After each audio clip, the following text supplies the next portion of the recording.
Hey guys, greetings. Welcome to the Let's Get Gritty podcast with Dr. G.R.I.T. I'm so excited to have you guys on today. I am going to get right to the point in a little bit. Just thanks so much for being here, tuning in. A couple of announcements.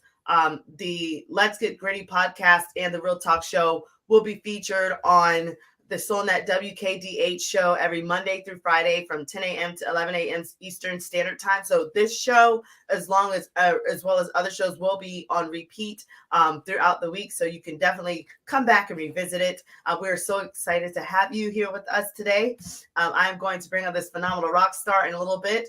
Some of you have been reaching out, asking about social media. You can definitely follow us on Facebook, whether that's Miss India White, or if you want to go to Twitter, Indie Speak and Teach, to follow up with this show, to be a part of the show, or whatnot. You can follow me on my social media, different channels, and I'm so grateful for all of you. I'm looking forward to connecting with each of you.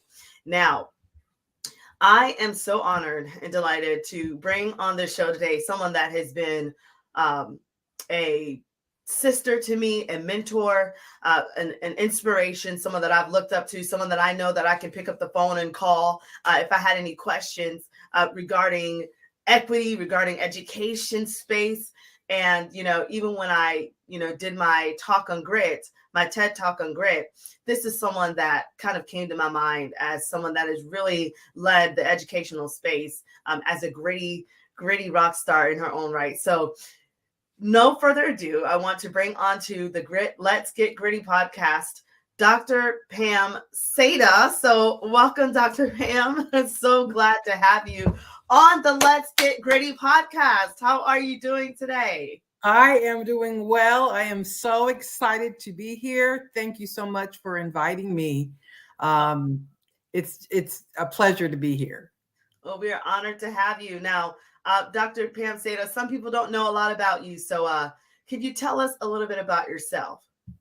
Sure. So I have been a math educator a little over 30 years. And I have been a high school math teacher. I started out as a high school math teacher. I've been an instructional coach. I've been a math supervisor, college math instructor. And now I'm a retired from the state of Georgia, and I'm a full-time education consultant. I'm also an author of the book Choosing to See. Very nice. And I am on the board of two professional organizations, the Benjamin Banneker Association, as well as NCSM Math Ed Leadership. As I've mentioned, y'all, Dr. Pam Seda is a nugget of gold here in the education space. And I'll never forget the moment I met Dr. Seda and the moment I read her book, the time I did a book study with her, and just the times I've been able to talk about, equity, equitable practices, and what was going on, politically, everything. We have really bounced back, and forth on the phone over a plate of collard greens and all other kind of stuff. We've really just kind of gone there, and we've grown close, I think, and I'm thankful for you. And I'm thankful for your example. And so, guys, we have this phenomenal leader in our space, and I'm so excited. So I want to talk. I know we talk a lot about equity. We really could, shut the show down with equity, but I want to talk more about just your journey as an educational leader, and when it comes down to grit, because this show is about grit, and it's about how we're able to cultivate grit. And so first, I want to ask you, Dr. Seda, how do you define grit? For me, it's just kind of simple. It's just your willingness. It's a willingness on your part to overcome whatever obstacles that come your way to accomplish your goal. But I think it's important to make sure that your goal is a worthy goal and it's something that is worth accomplishing. Because I think sometimes people, confuse just getting what I want and having my way as a means to do whatever. And I really see it more as overcoming obstacles that may be in your way, but to accomplish goals that are worthy, noteworthy goals that God has called you to, or goals to uplift other people. They're not selfish goals. Right. That's excellent. And so tell us then, Dr. Seda, about a time, tell us about a professional time when you had to use grit. Um, sure. So I can remember that there were times that, um, and just even in working in my PhD program, I had to um, eh, just juggle all of the things that come to you in life, right? That Yes. I had 4 children, I had a full-time job, and I didn't know what I was doing because I was doing equity in mathematics and there was nothing out there at the time. Yeah. So there Wow. was just, so that was an example. But I can also think of an example when I almost quit writing the book. I was working on the book with a co-author. I was a classroom teacher at the time, and that was part of the reason why we partnered together, was because he really wanted my perspective as a classroom teacher. And I really felt like a failure. I felt like I could not do all the things that were expected of me, even though I had been an instructional coach, even though I had been a math supervisor, I still felt like a failure. Yeah. And so one day I decided to quantify how long it took per week of all the things that were required of me as a teacher. And I guess that's such a math teacher thing to do, right? Yeah. I put it all in a Right. spreadsheet. I listed all the expectations and I added them up to, how much time. And, I was very, I made sure I underestimated the time rather than overestimated. And when I added up how many hours, it came to 65 hours a week, Oh, which was my goodness. 25 hours over my contracted time. Wow. An Now that's a additional conversation. 5 hours per day. See, And then I realized that's why I'm feeling like a failure, because this is humanly impossible. and you're not alone. How many other teachers are going through the same exact thing? This reminds me, Exactly. Dr. Sater, this reminds me of when I was a brand new teacher and I didn't understand time management. And so I remember my principal walked in.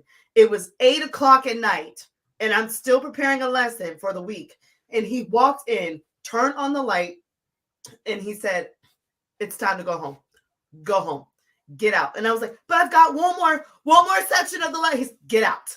And I mean, I thank God for Dr. Herschel, but it was just one of those things like, how do you find the time? And you're showing here that even someone like yourself you've taken the job and almost done double the work, throughout the week. So, how do you help teachers, when they're trying to juggle their life and juggle, all of these various concepts of, implementing equity and then also just finding themselves. So how do you help them to continue to persist when they were tired, like how you were tired when you were working on that book and you wanted to quit, and you were working on everything and you wanted to quit? What was that catalyst? How were you able to harness grit and really make it happen? Well, one of the things I had to do was I had to change the narrative in my head. All right. So no one was calling me a failure. I was calling myself Wow. a failure because I had these expectations of myself and I wasn't meeting them. And so when I put everything in a spreadsheet and saw the reality, it helped me change the narrative in my head. And instead of saying, "Pam, you're a failure," the narrative was, "Pam, no one makes decisions about how you spend your time but you. Wow. You have the same 24 hours that anybody else has. You decide how you choose that time."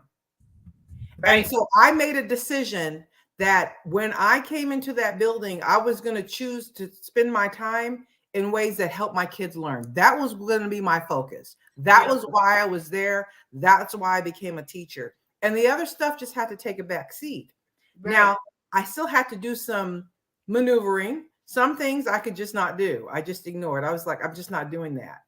Other things I had to negotiate. I had to have some conversations with my principal. I had to say things like, I know about lesson planning is part of my teaching evaluation, and I plan my lessons. At that time was creating PowerPoints for every lesson. I was selecting my examples because I knew I had a lot of absent students, and I knew I had students who might need more time to go over the content than just in class. And so I created those detailed PowerPoints so I could upload to my online platform so Right. that teachers and parents could go back and look at any time. And that's how I spent my time planning. But I told my principal, but once I've done that, I probably don't have time to go back and put that stuff in your template, Right. in your That's lesson plan. powerful. This And is a real so, conversation that, I think teacher burnout is linked to all of these extra things that we have our educators doing. And listen, educators are amazing at what they do, and they don't get paid half of what they are worth. absolutely. And then they're doing all these little amazing, all of the little side amazing projects that we've done. That wonderful lesson plan that nobody That helps kids learn, which is why we're there. Absolutely. So, yeah. I had a wonderful principal who was understanding. He didn't argue with me. And when he came in, I remember him coming in to do a class observation. And instead of reaching into that little pocket that has my lesson plans printed, because I didn't, he came to my desk and he said, pull up your PowerPoint. And I pulled up my PowerPoint, and he got off of my PowerPoint everything that he needed for my classroom observation.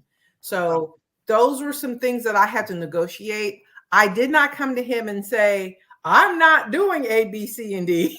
Yeah. I didn't do that. I had to be wise.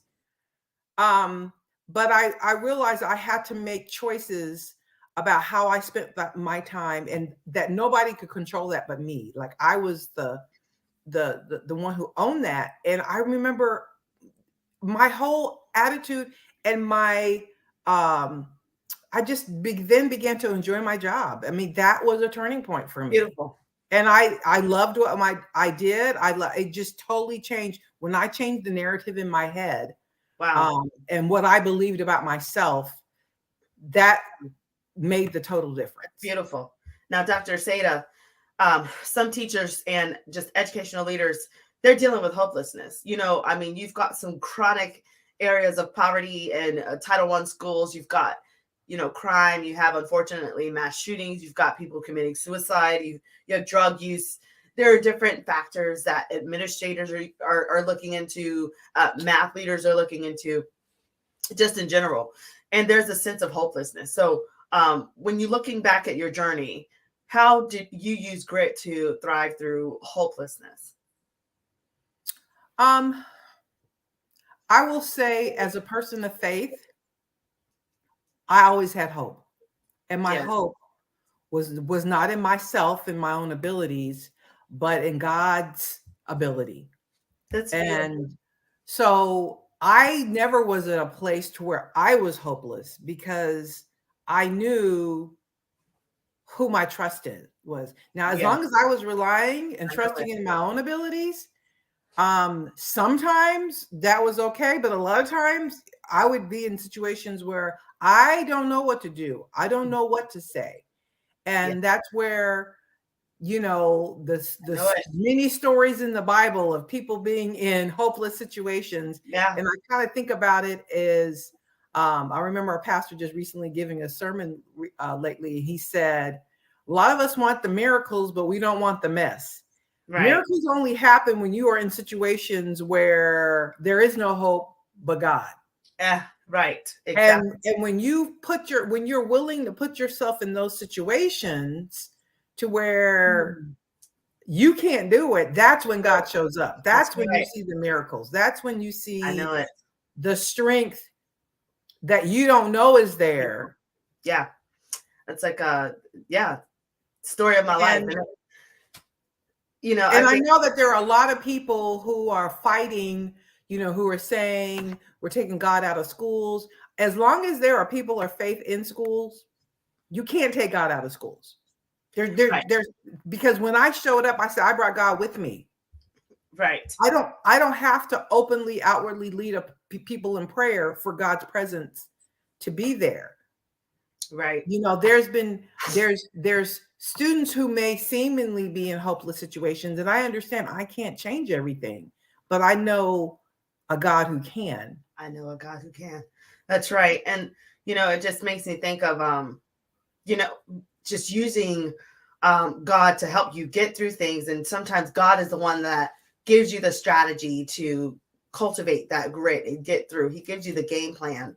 And so I want you to talk to our listeners today about how have you used grit during a spiritual time? How are you able to use, your faith during a time to really help you get through and harness grit? So one of the things I think the challenges sometimes is that God is really interested in our everyday lives. Right. And I think, we'll believe and we'll come to God for those big things. Like if someone's sick in the hospital, we have no problem praying and ask God to do those situations. But sometimes it's in those little things that he wants to invite us in. And so I remember a time I was in my PhD program. I remember having deadlines and papers due, but I was also a mother who had to juggle. Oh, yeah. Oh, yeah. And my daughter had a sporting event. It was the first week of school, and she needed these royal blue biking shorts. And I didn't have time to go run all over the place to find her these royal blue biking shorts. So I dropped her off at school, and I said, okay, I'm going to give myself to 11 o'clock today to find her these biking shorts. But then when I went into the stores, there's no shorts out. There's no summer stuff out. They got all their fall stuff out because school has started. And so I'm like, I don't know where I'm going to find these royal blue biking shorts. And I just knew I didn't have time to go look in every place. And I just remember praying, asking the Lord to help me, just even in this little small detail, because it was something that she needed that was important for you. And as a mom, you know that's part of your job is to do what you need to do for your children. And so I had just said, okay, I got to go home. I've got this stuff that I got to work on. I got these research stuff I got to work on. I got meetings. So I started heading home, and on my way home, I saw this thrift store that I had never seen before. And I was like, let me just stop in this thrift store.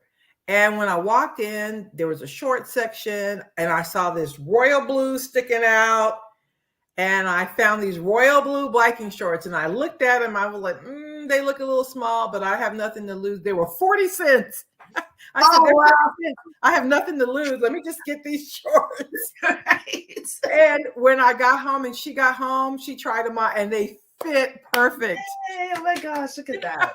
And so I knew that was just God smiling on me and saying, look, you can trust me even for the little things. Yes, that's the truth. And he wants to be involved in every aspect of our life, not just the big things, but even the little things as well. I'm so happy you brought that up because, some of us we're just thriving in success, and people look and think we've done this in our own strength. But, we've got to take a step back and really give God that glory and let people know, listen, you might see us out here, but you need to know that there's a God behind what we do. And, if it had not been for the Lord, right, who is on my side, I don't know where I'd be, and I'm thankful for people like you.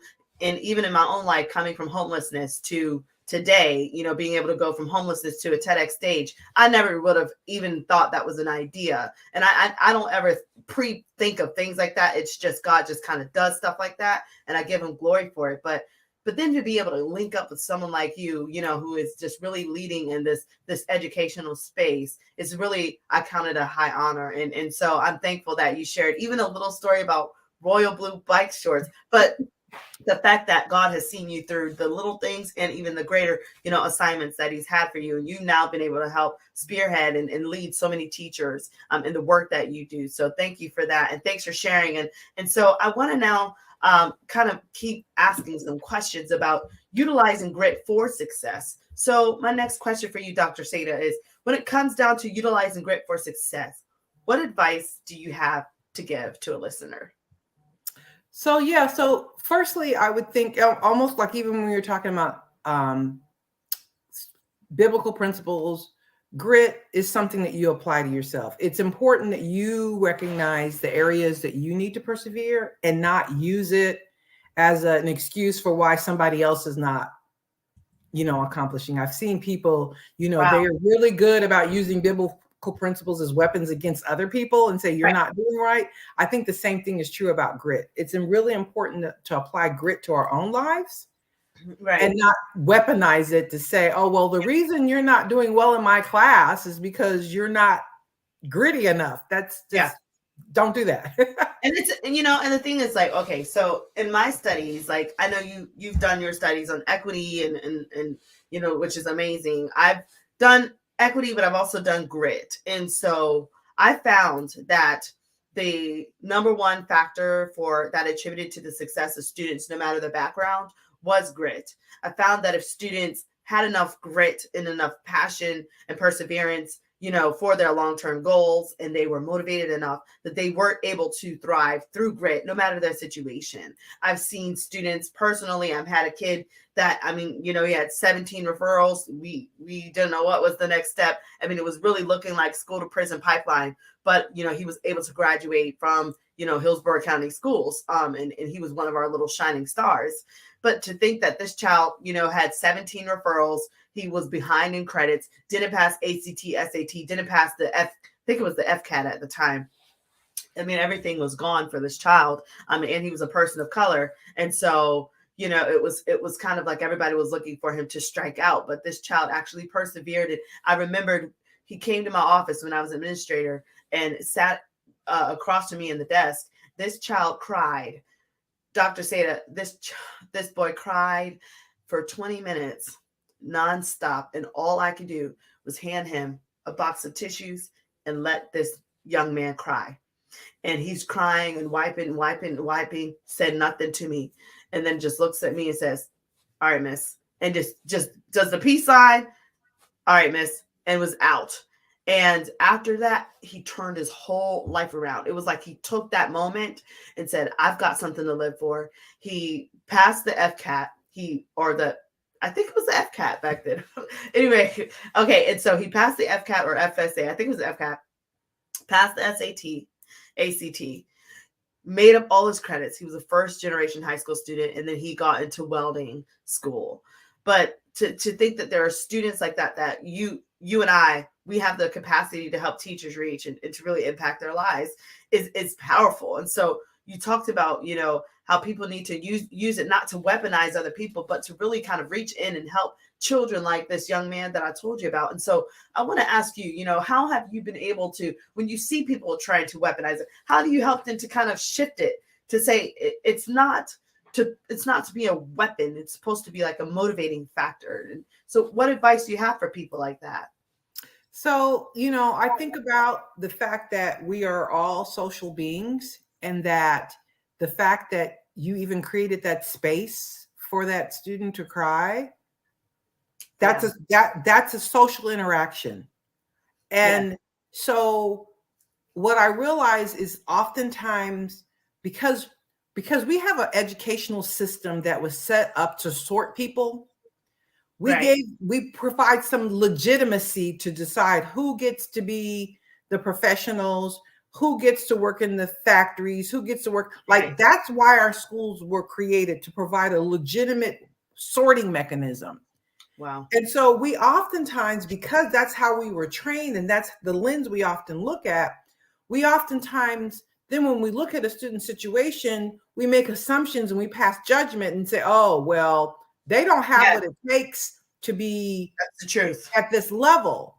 And what we fail to realize is that we are all social beings, and it may be your interaction with that student that could make the difference. Rather than making assumptions, think about your perseverance, right? Think about your role as a teacher. How might you persevere in helping them overcome the obstacles? I think our responsibility as educator is to remove obstacles to learning. Beautiful. Liberation. Like, that's our grit. Like, what obstacles do you see in front of your students? And that's my job. Me showing grit is to remove obstacles. And for some people, it's providing that hope where kids have given up hope. I remember a student, he was a senior. He was in my pre-calculus class, and he had given up. He had failed. I could tell he wasn't turning in anything. He wasn't even trying. He was just getting zero after zero after zero. Yeah. And I could easily have said, oh, well, he's given up. There's nothing I could do. Right. But then that wouldn't be me showing grit. Right. So I just called him up to my desk and said, looks like you've given up. Wow. Am I right? And he was like, yeah, you're right. Woo. But the fact that I noticed, Yes, you took the that time. made a difference for You him. took the And time. I You said, cared. well, what I'm going to call your father. And because he had a single parent dad, I said, I'm going to call your father. We're going to have a conference and we're going to see what we can do to get this turned around. Exactly. Had a conference with his dad. And, and I just love it because there's always this narrative about Black fathers not being involved. This was a Black father motivating, encouraging his Black son. We pulled it together, but I provided him a path. I said, I printed out his grades. I said, highlight all your assignments that you haven't done. Any grade here that you don't like, highlight it. I created a remediation plan. I said, now look on this remediation plan for any assignment that correlates to the assignments that you have bad. I need you to do these online so that you demonstrate mastery. When you demonstrate at mastery, I'll replace those grades. Beautiful. See, that's the equitable piece as well.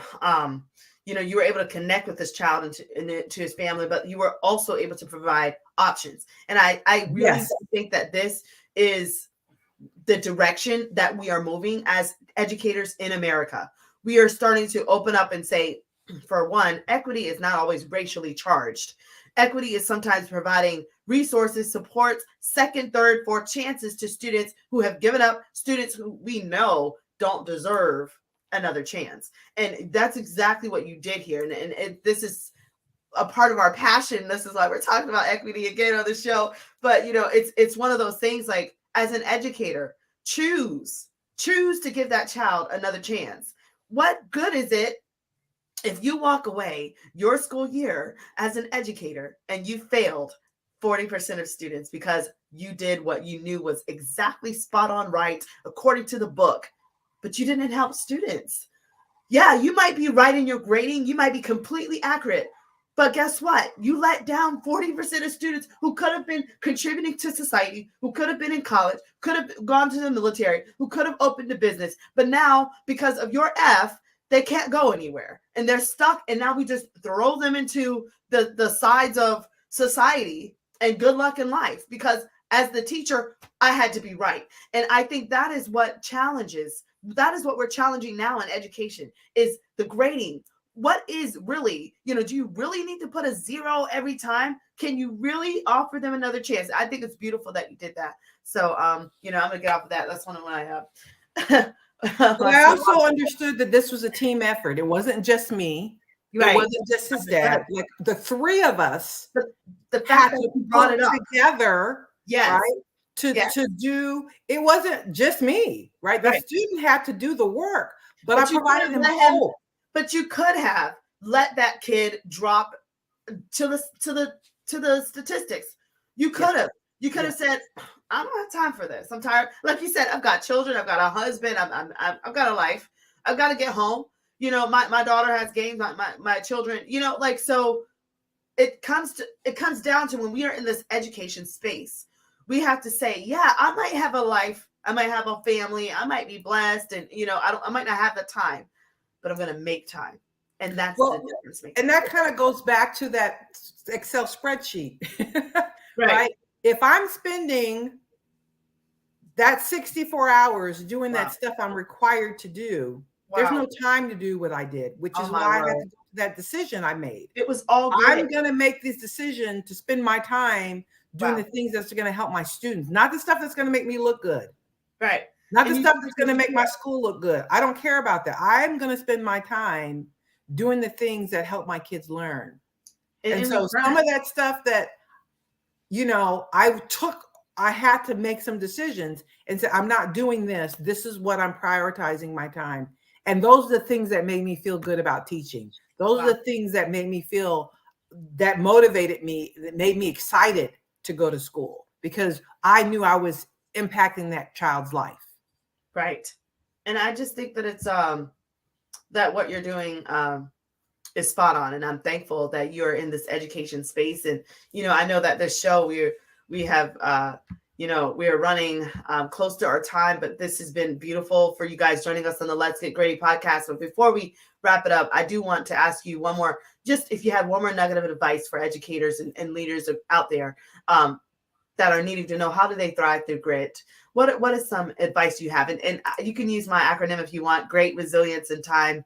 How do you thrive through grit as an educator in your space? I guess clarify your goals. What is it that you really want? And I'm really thinking about even going through that spreadsheet kind of helped me realize what's really important, because there's everything grabbing for your attention in this world. Clarify what's really important to you and focus on that. And I know for me as an educator, making sure that my students have the opportunity to get the skill set, whether it was reasoning, critical thinking skills, for them to accomplish their calling in life.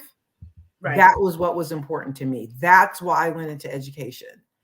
And so that's what I would share, is because there are going to always be people who are going to dictate and have agendas for you.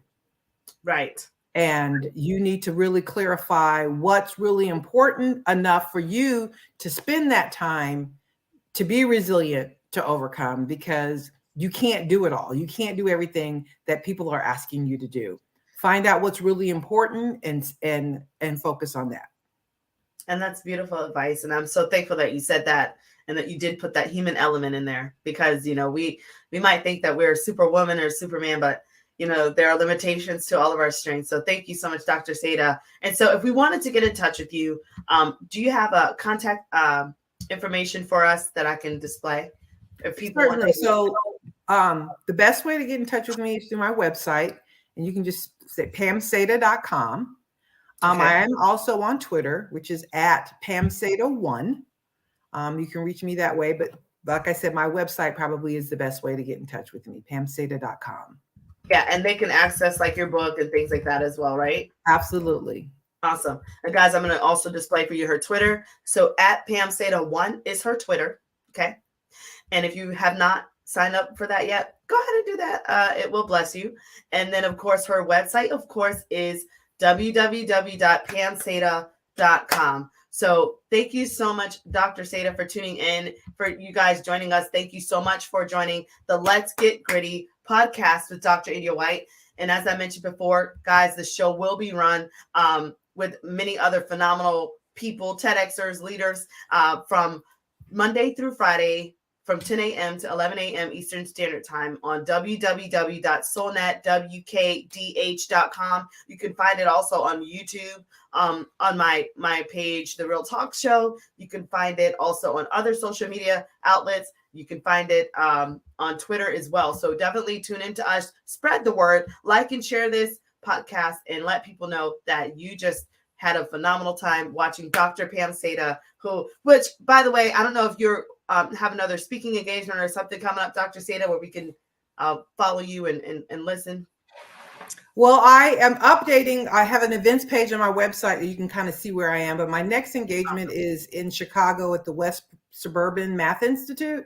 But as I last saw that it was already full, I'll be speaking. I'll be a keynote speaker along with Mike Flynn. Awesome. Well, thanks for sharing. So we'll be looking out for that.